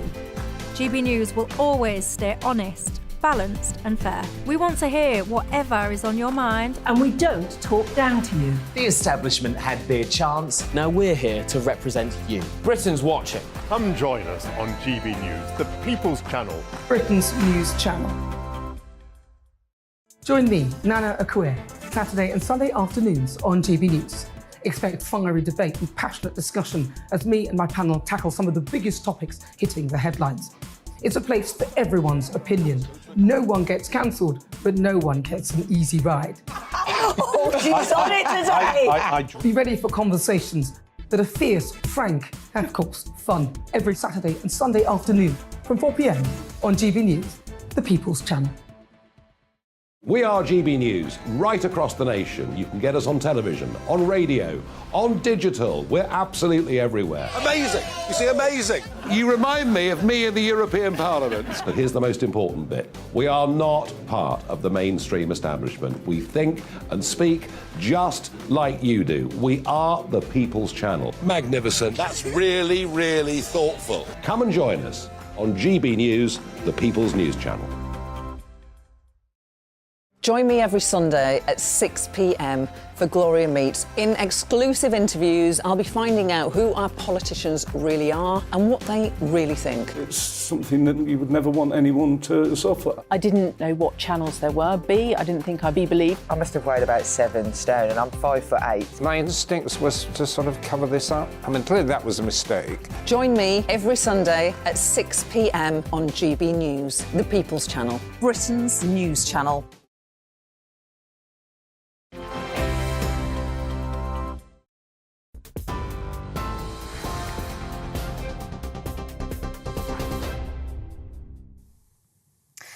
Good afternoon. It's 2:30. It's 2:30. I'm Tatiana Sanchez in the GB newsroom. Liz Truss claims she wasn't given a realistic chance to act on her policies when she was in office in her first major comments on her premiership since leaving Number 10. Writing in the Sunday Telegraph, the former Prime Minister says she wasn't blameless in what happened, but criticised a lack of political support. Ms Truss resigned after 49 days following economic turmoil caused by her mini-budget. Earlier on GB News, Business Secretary Grant Shapps defended the government's economic plans. I think that Liz's instincts are very conservative in the sense that we want to see taxes, lowered over a period of time. But I think everyone recognises we've been through, hell with coronavirus, which added, £400 billion at least of expenditure. We then had a war in Ukraine, which has pushed up energy prices and inflation and been very, very costly. Police say a key witness in the search for missing mother of two, Nicola Bulley, has come forward. Officers appealed for a woman seen on CCTV wearing a yellow coat and pushing a pram in the area where the dog walker disappeared in Lancashire last Friday. They've called the speculation and abuse on social media towards the witness totally unacceptable. The Nurses' Union has called on the Prime Minister to make a new pay offer in order to avoid the upcoming planned strikes. The head of the Royal College of Nursing, Pat Cullen, says a meaningful offer could avert the action.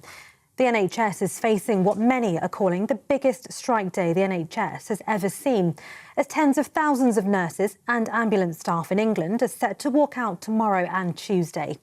The Health Secretary, Steve Barclay, has called the action regrettable, saying it will undoubtedly have an impact on patients. A series of missile strikes by Russia on Ukraine have injured at least 3 people and seriously damaged a university and a residential building in central Kharkiv.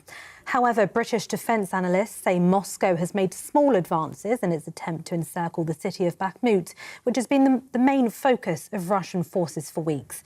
It follows Ukraine's President Zelensky saying the situation in the east was getting tougher, with Russia adding more troops into battle. TV, online and DAB plus radio. This is GB News. Now it's back to Alastair.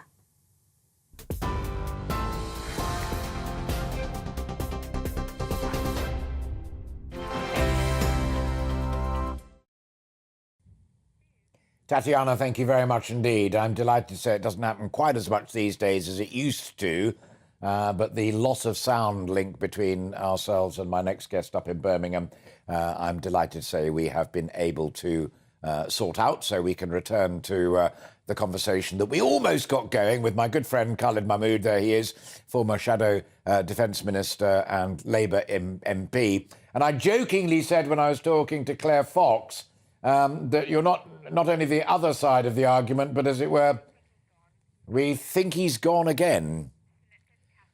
Surely not. I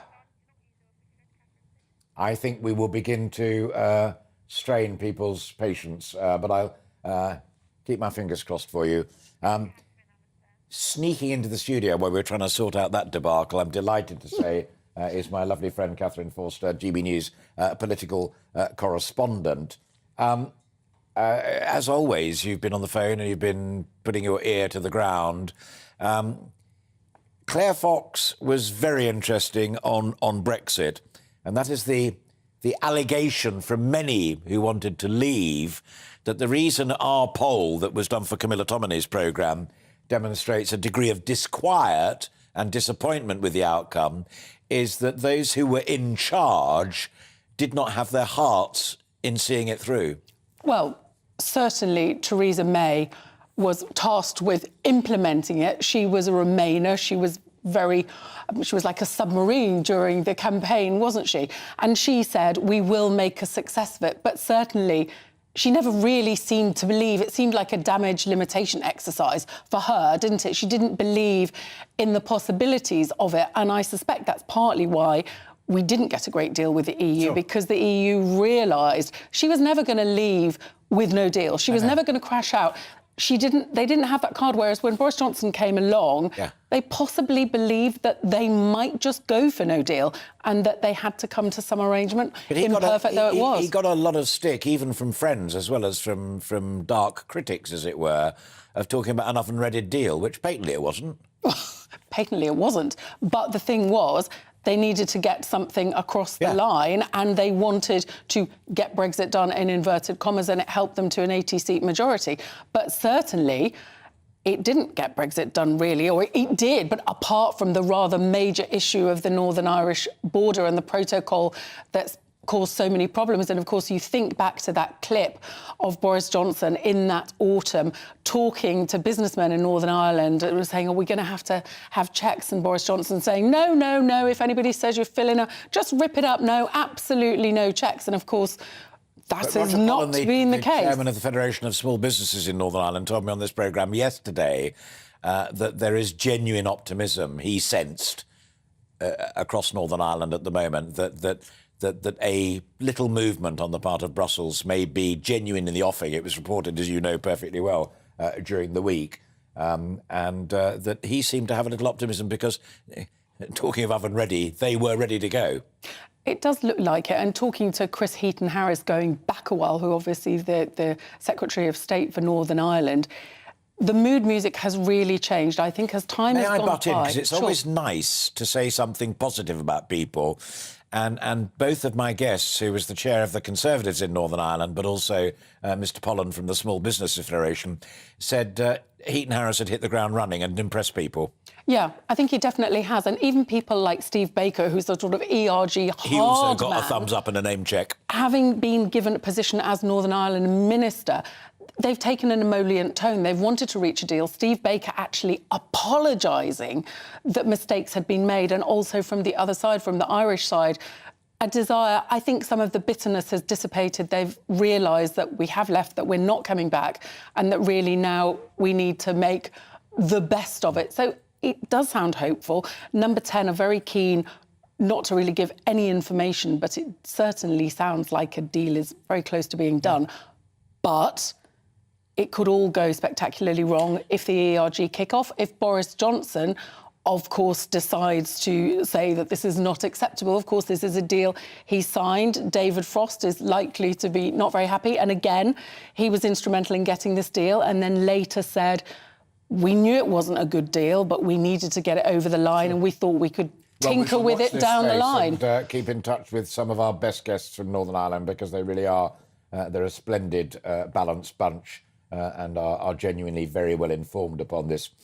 We were talking on the programme yesterday, you and I, about Dominic Raab and the difficulties that he is in. And you said that you'd picked up on an unnamed cabinet minister who felt that he should step aside while this is resolved, which, of course, Jake Berry, on the record, and he's not in the cabinet, but Jake has said much the same as well, and one or two of the papers have picked up on it. Is Sunak hoping to hang on to him, or did he learn the lessons of Nadeem Zahawi? I think it's very difficult to see how Dominic Raab ultimately is going to stay in position. Can you remind folk at home how important Raab is to Sunak? Very important. He was a key ally during the leadership campaign in the summer when everyone was coming out for Liz Truss, when it looked certain that Liz Truss would be the next Prime Minister, and people were coming out in support of Liz, probably partly because they were thinking about their own careers. Dominic Raab stood firm behind Rishi Sunak, and he was very, very loyal. He said, go with Liz Truss's fantasy economics. It'd be like putting on a suicide vest. And, of course, things did end very badly and very quickly, didn't they? So he has been a very loyal supporter and a very key ally, whereas Nadeem Zahawi, there was no particular special bond. He'd supported Liz Truss. I mean, Zahawi's great strength is he was the deliverer. Exactly, yeah. Exactly. But so this will be very difficult for the Prime Minister, but it's just hard to see. Dominic Raab is adamant he's done nothing wrong, but so many people have come out now alleging that his behaviour is unacceptable. It's hard to see how Adam Tolley-Casey doesn't conclude in the end that some wrongdoing has taken Catherine, place. I repeat myself, but with pleasure and total conviction, thank you very much indeed for so much of your valuable time and intelligence. And I don't only mean how clever you are, but the intelligence gathering that you do so brilliantly for us. That's Catherine Forster, GB News political correspondent for the second time today. Hurrah, how lucky am I? And indeed, how lucky are you? You are indeed watching and listening to Alastair, Stewart and friends here on GB News TV and radio, with more still to come this afternoon as we head up to the bewitching hour, including we'll be going live to Lancashire to find out the very latest regarding the disappearance of Nicola Bulley. Our reporter Theo is there for us live, so stretch your legs but don't go anywhere. We'll be back very shortly.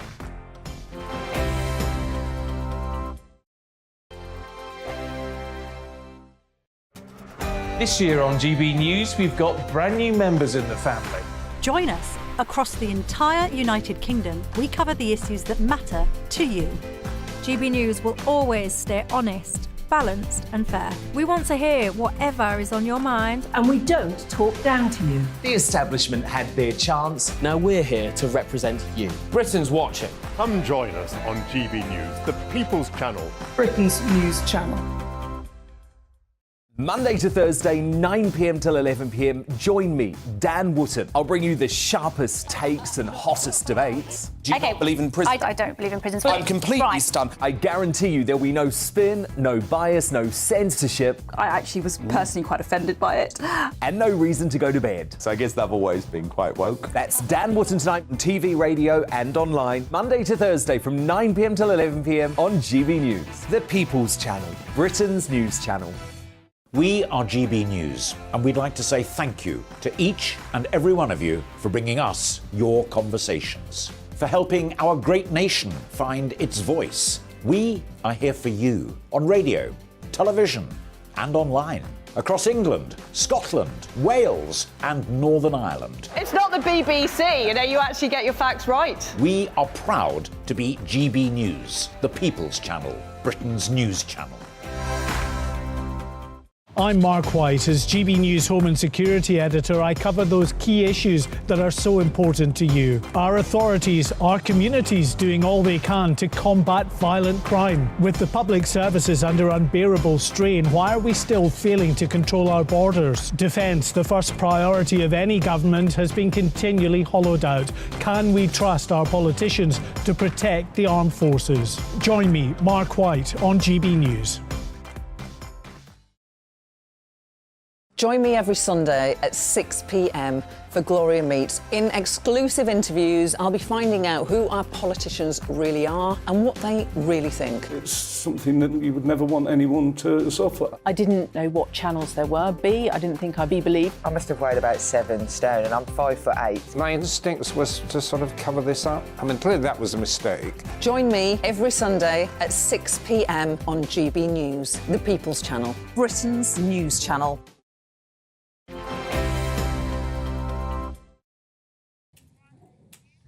Welcome back. You're watching Alastair, Stewart and friends here on GB News TV and radio, and thank you very much indeed for so doing.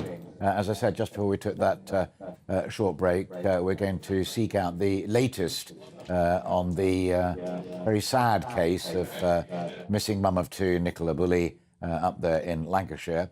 Now, Lancashire police are still investigating the disappearance of the mother of two, who was last seen walking with her dog near the River Wyre. The 45-year-old woman has been missing now for over a week, and police believe that she has probably fallen into the river. But you will have heard on GB News earlier that there are a number of police officers, and indeed I'll be talking to one in just a moment, who see limited evidence for that conclusion, which is troubling some who make a specialty of these matters. The huge search operation continues, and let's get the very latest live now with our national reporter, Thea Chikomba, who has been on the scene now all weekend. And good to talk to you again, my friend. You were with us for a hit at the very top of the programme. We talked about the woman in the yellow coat, as it were. So there are positive developments today as well, Theo. That's right, yes. So the road where I am at the moment, so Garstang Road, also known as Blackpool Road, is where that woman was seen during that morning on Friday the 27th, walking along this road with a pram. She has since come forward and is working with the police to establish potentially what she saw on that morning. Well, since then, police have been working every single day trying to look into this area and beyond to find anything that might suggest where Nicola's whereabouts will be. Of course, this is something the family and friends are keeping an eye on. Many people have been coming into the area today. I've just been walking around now, and lots of people have been walking around just to see what's been happening. There is a search team which is preparing to go into the water, and they've been doing this almost every day in the early hours of the morning, in the afternoon, and of course late into the evening. We've seen searches in the air and on the ground as well. Over the last 24 hours or so, the police have reiterated that those who have come forward as witnesses, please refrain from giving them abuse, particularly on social media, where there is a lot of speech about speculation about what's been happening here, and they're saying please don't do that, as it may also cause distress on the family. So the search here continues. It's just over a week now since they've been here, and they're saying they won't stop until they have some answers, particularly for the family and close friends as well. Thea Chikomba, national reporter there for GB News, live for us in Lancashire. Thank you very much indeed for that update. And of course, if there are any other developments, we will return to him, as will subsequent programmes here on GB News. Let's get more now on the investigation. And as I said in my introduction to Theo, how difficult these cases can be. I'm delighted to be joined by Hamish Brown, who is a former Scotland Yard detective. Hamish, I want to pick up on something that Theo just reminded us, that the police up there in Lancashire have said to people to be very cautious about social media and speculating and saying things that are insensitive to a family that has lost her at the moment. Well, they have lost her, a wife and a mum of two children. But there's also a big body of opinion on social media that suggests that the police up there have not perhaps done the best possible job. The scene of the event was not totally shut down at the earliest possibility. There was one exit from the area that had no CCTV coverage, and that wasn't realised until later on. And even the family itself has said, you know, not quite must try harder, but there are genuine concerns. How difficult is a case like this to get right? Well, yes, it's got to be managed. And I think in the first instance, you've got to just pour out your grief to the family and friends, and what a difficult time it is for them. And with that, the police are absolutely right. Please keep off the social media unless you've got something sensible and constructive to say. This wild speculation does no good at all. And you're quite right to say it just upsets the family. So cut it out, leave it to the police. There are police liaison officers, family liaison officers who will be working very closely with the family, and any concerns or representations they have, and I think they've already made them, will be made through the family liaison officers, specially trained officers to deal with these scenarios. So get off the social media. This isn't a bit of fun. It is a very serious investigation, and you can't begin to think what friends and family are going through. As far as the police investigation is concerned, frankly, it didn't surprise me that they came up with the top of their list was poor Nicola, what went in the river. And that they've done their best. It's not as if the place is inundated with CCTV, but they've been to doorbell cameras, dash cams, and what CCTV there is away from this setting. And from that process of elimination to say that Nicola didn't leave the scene that way. Sure. So well, I understand that.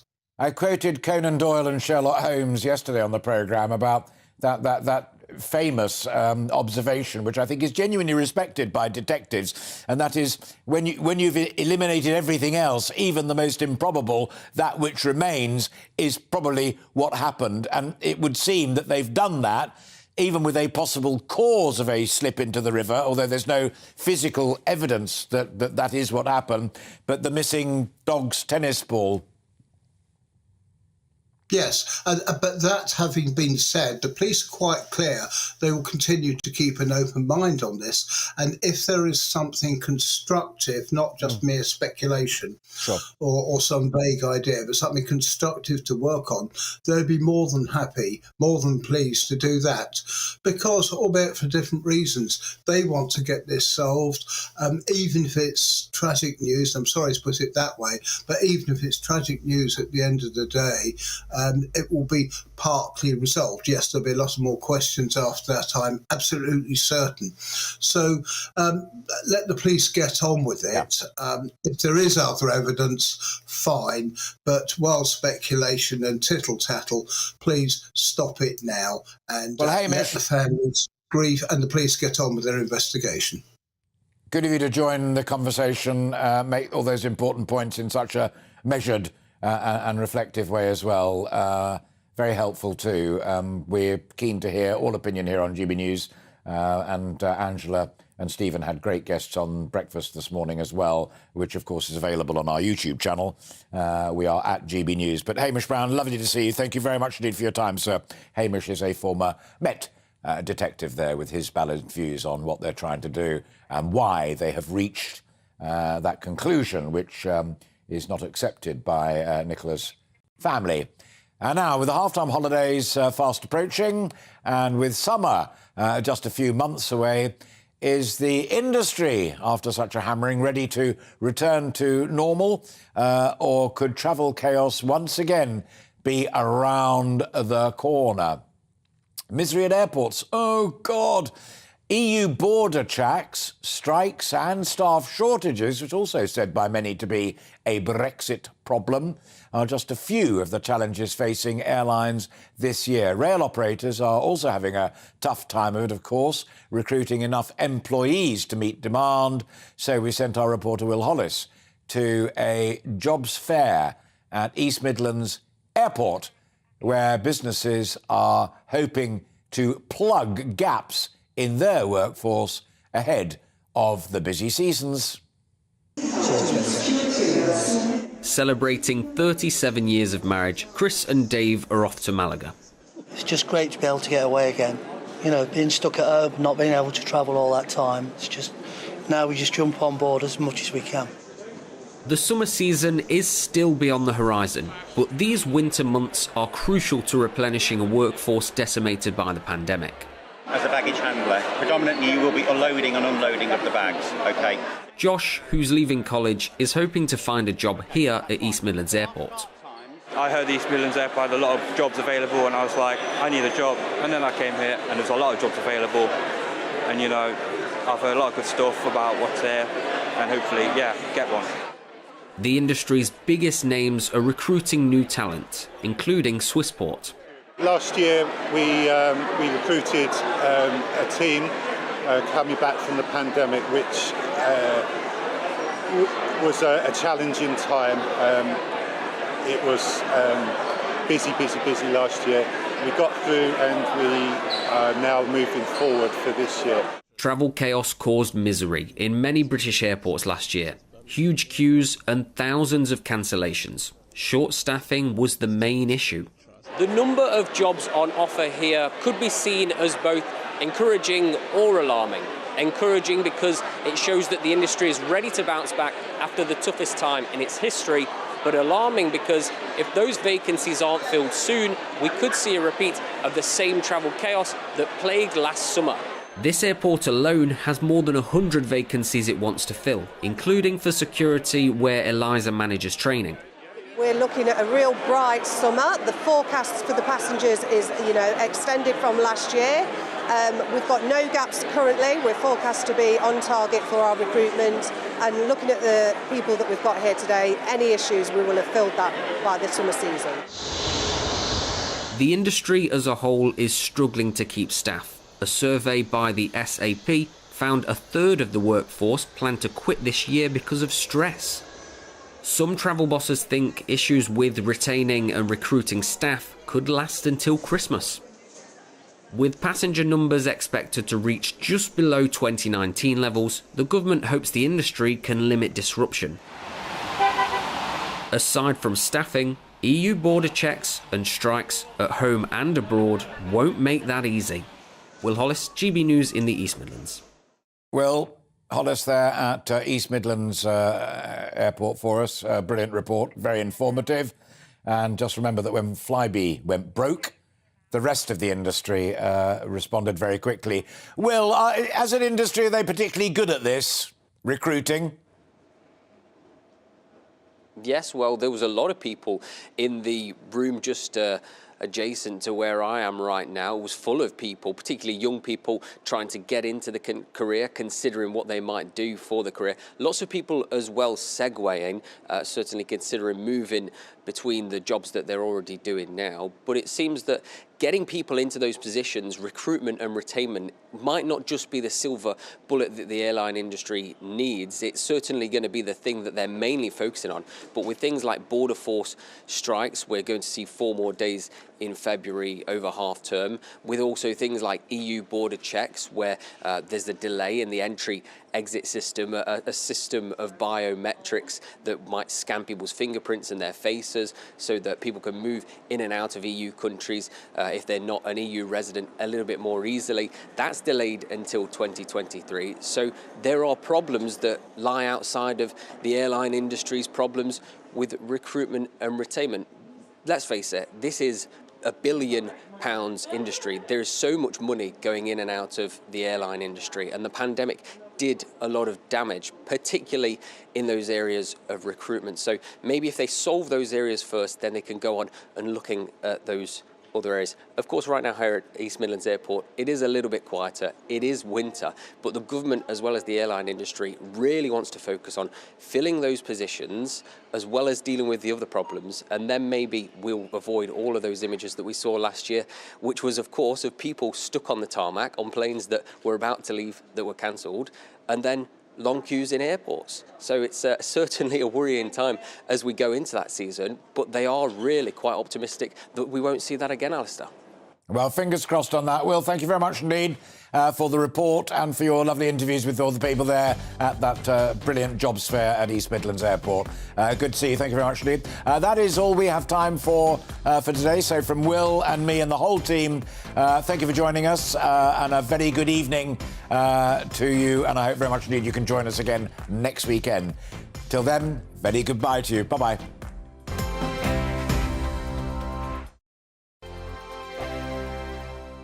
He's the king of breakfast TV, and he's back. Eamon Holmes, back on the TV Surprised with me this morning. Even remember my name. I know, it's been 4 months. You have holy water by your bed? Oh, yes. Oh, already to bless. Yeah. Oh, Eamon. Oh. Why do you not believe anything I say? Eamon Holmes back on GB News Breakfast at 6 a.m.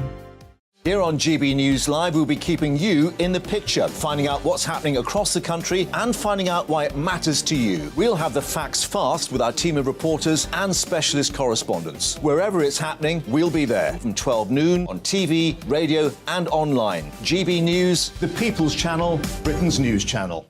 I'm Michael Portillo. Join me on GB News on a Sunday morning for topical discussion, debate, arts and culture, and sometimes even ethical dilemmas.